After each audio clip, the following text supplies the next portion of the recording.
दोस्तों नमस्कार। ये है LXA 1400 आहूजा का एम्पलीफायर। तो इसमें नुक्स है, आइए देखते हैं। तो ये वीडियो डीजे सिस्टम पे अपलोड किया जाएगा अजय के चैनल पे। करीब 3 साल से उस पर भी कोई वीडियो नहीं पड़ा है। तो इस तरह सभी चैनल पर, तीनों चारों चैनल पर एक एक दो दो वीडियो का क्रम पूरा हो जाएगा।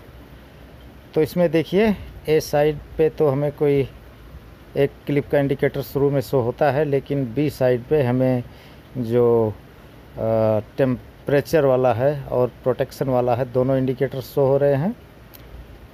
तो इसके अंदर फॉल्ट है और हमें चेक करना पड़ेगा इसको कि इसमें क्या दिक्कत है। ये ब्रांड न्यू मशीन है और इसको ऑपरेटिंग में कुछ दिक्कत आई है, जिसकी वजह से ये ख़राब हुआ है। और कस्टमर ने बताया तो उसने कुछ नहीं किया, लेकिन ऐसा हो नहीं सकता, ये इतनी बढ़िया कंपनी होती है।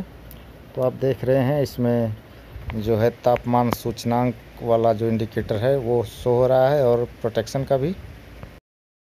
तो ए साइड हमने स्पीकर लगा के भी चेक किया, इंडिकेटर पे तो कुछ नुक्स नहीं आ रहा है, लेकिन चलता वो भी नहीं है। तो ये है इसके अंदर का हिस्सा। और ये जो पावर ट्रांसफार्मर है, इससे माइनस और प्लस दोनों सप्लाइयाँ बनाई जाती हैं मॉड्यूल को देने के लिए। तो इसमें 70 वोल्ट प्लस और 70 वोल्ट माइनस, यानी प्लस 70 और माइनस 70 सप्लाई मॉड्यूल को दी गई है। तो सबसे पहले हम यही कंफर्म करेंगे कि हमारी सप्लाई सही है कि नहीं। अगर हमें ये दोनों सप्लाइयाँ सही मिल जाती हैं तो फिर हमें सप्लाई को नहीं छेड़ना पड़ेगा और हम सीधा मॉड्यूल को ही चेक करेंगे।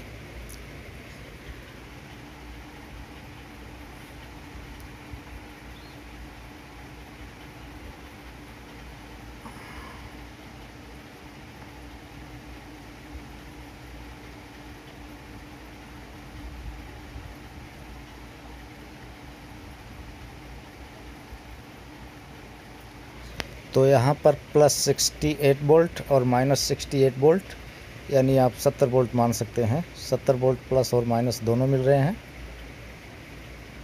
और हमें अब सप्लाई में कुछ नहीं करना है, सबसे पहले मॉड्यूल को चेक करेंगे। तो उससे भी पहले हमें मॉड्यूल पे लगे हुए जो 2 फ्यूज लगे हैं, एक प्लस के लिए एक माइनस के लिए, दोनों मॉड्यूल पे इसी तरह का लगा है, उनको चेक करना पड़ेगा। तो ये हमें जले दिखाई पड़ रहे हैं। तो फ्यूज को चेक करने के लिए हमें मल्टीमीटर की आवश्यकता नहीं पड़ेगी। ये इतना साफ़ और फ्रेश मशीन है अभी, ये हमें बाहर से ही जले हुए दिख जा रहे हैं। तो दोनों मॉड्यूल के फ्यूज हम चेक करेंगे। एक फ्यूज हमें इस मॉड्यूल से मिल गया है और दूसरे मॉड्यूल से भी हमें एक फ्यूज मिल गया है, यानी दोनों मॉड्यूल में एक एक फ्यूज ख़राब है। तो दोनों को हमने नया डाल दिया है और अब देखते हैं।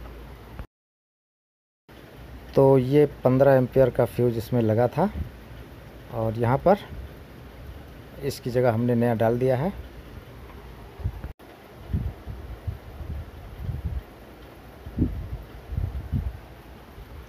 तो आप देख रहे हैं, आपको भी नज़र आ जाएगा ये जला हुआ फ्यूज़। तो अब इसको लगाने के बाद हम इसको सीरीज़ में लगा के पावर को ऑन करके देखेंगे कि अब क्या कंडीशन है, क्या ये सही हो गया है।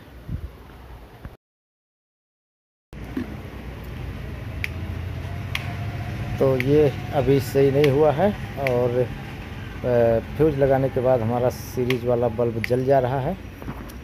मॉड्यूल पे बी साइड के मॉड्यूल पे यहाँ देखिए, ये कैपेसिटर भी फूला हुआ दिखाई दे रहा है, ऊपरी हिस्सा ये उभरा हुआ है। और इसके आसपास के कंपोनेंट मुझे ख़राब लग रहे हैं कि यहाँ आसपास होंगे ख़राब। और तो इससे पहले हम ए साइड को देखते हैं। ए साइड पे हमें कोई बाहर इंडिकेटर पे सिग्नल भी नहीं मिल रहा था, तो वो उसके बावजूद वो जो है वो नहीं चला, आवाज़ नहीं आई। तो सबसे पहले हम उसी को चेक करेंगे, ए साइड को। और उसके लिए हम जो बी साइड है, इसके मॉड्यूल को सप्लाई बोर्ड से अलग कर लेंगे ताकि एक एक मॉड्यूल को बारी बारी से रिपेयर कर सकें। तो ये जो सप्लाई आती है प्लस माइनस की 70 वोल्ट वाली, इस जैक को बाहर निकाल लेंगे और बी साइड को कर देंगे अलग। और अब ए साइड को ऑन करके देखेंगे कि ए साइड हमारा एक चैनल कंप्लीट हुआ है कि नहीं। ये स्पीकर की तार है आउटपुट की, जो रिले के पास लगी है बी साइड में।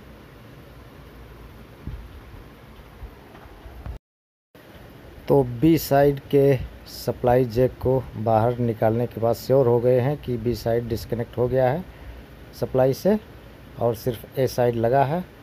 तो ये सीरीज़ का बल्ब जल रहा है, यानी ए साइड में भी फॉल्ट है और वो शॉर्ट है, ये बल्ब हमें बता रहा है।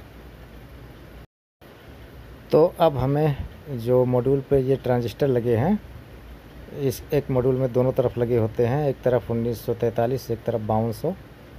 तो ये ए साइड का भी जैक निकाल दिया। और अब ये जो ट्रांजिस्टर लगे हैं, इनमें हमें चेक करना पड़ेगा कि कौन कौन से ख़राब हैं।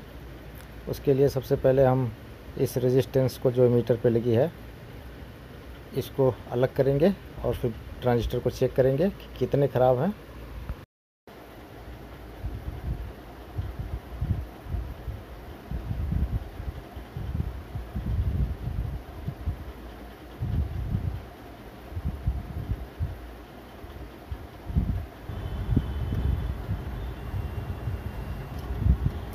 तो ये वाला ख़राब मिला है इसमें।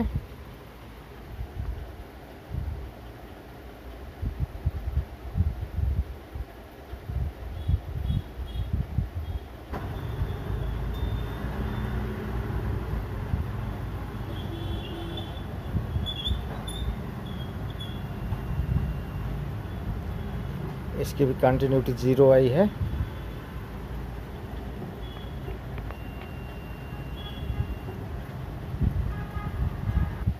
तो इसमें ये 2 ट्रांजिस्टर हमें ख़राब मिले हैं। अभी इनको बाहर निकालेंगे तब आपको दिखाएंगे। थोड़ा सा और पक्का कर लेते हैं। एमीटर पर लगी रेजिस्टेंस को ओपन कर देते हैं, एक सिरा उसका बाहर निकाल देते हैं और फिर मीटर से देखते हैं।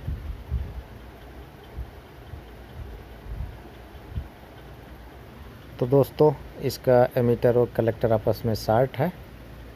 तो इस मॉड्यूल में हमें 2 ट्रांजिस्टर, एक 5200 और एक 1943 ख़राब मिला अभी तक।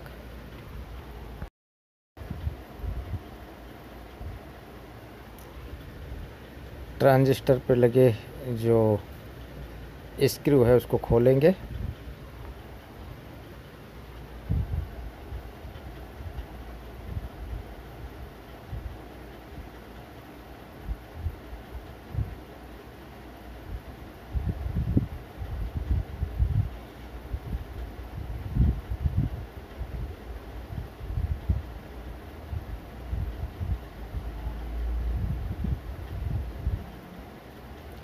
अब इसकी टांगों को काट के सीधा ही निकाल लेते हैं, फिर आसान रहता है इसकी जो जहाँ लगा होता है उसके सुराख को साफ़ करना। तो ट्रांजिस्टर अब आपको चेक कराते हैं थोड़ा नज़दीक रख के।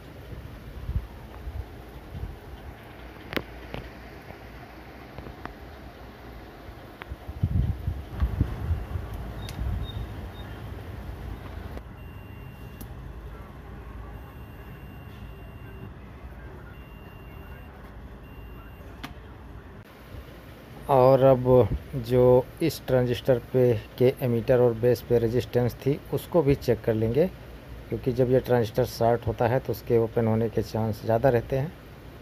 तो वो सब ठीक है।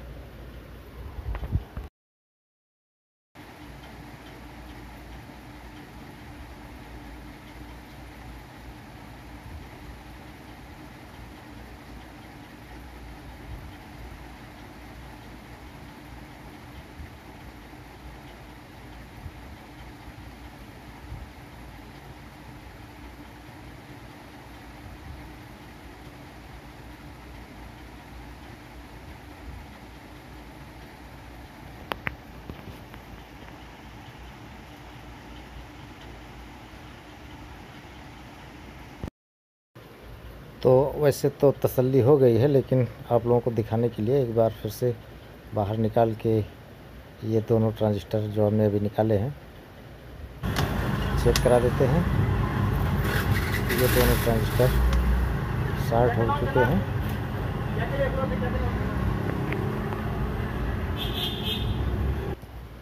और अब वहाँ पे हमें शॉर्ट नहीं मिल रहा है मॉड्यूल पे।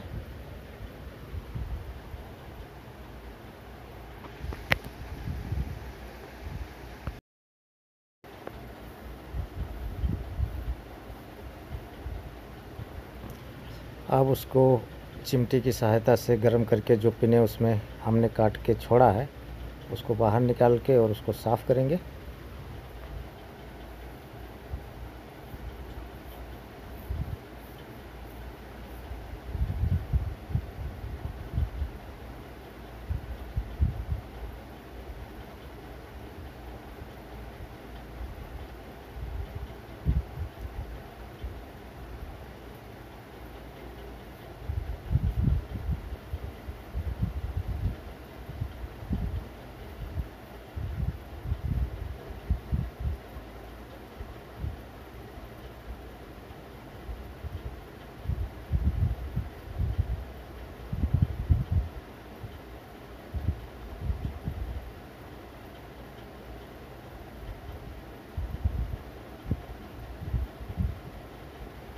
इसका इससे कोई लेना देना नहीं है दोस्तों, ये बीच में आ गया था इसे टेस्ट करने के लिए।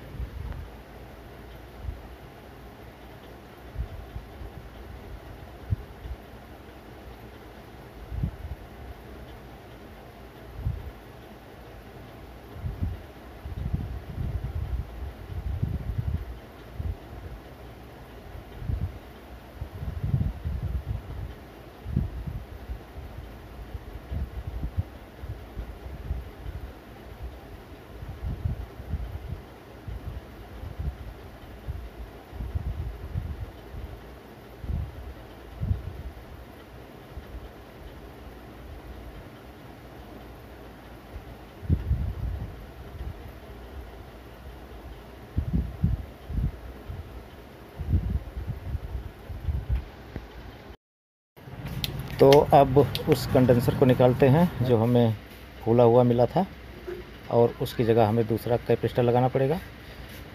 तो ये इस वीडियो में पूरा पार्ट कंप्लीट नहीं हो पाया दोस्तों।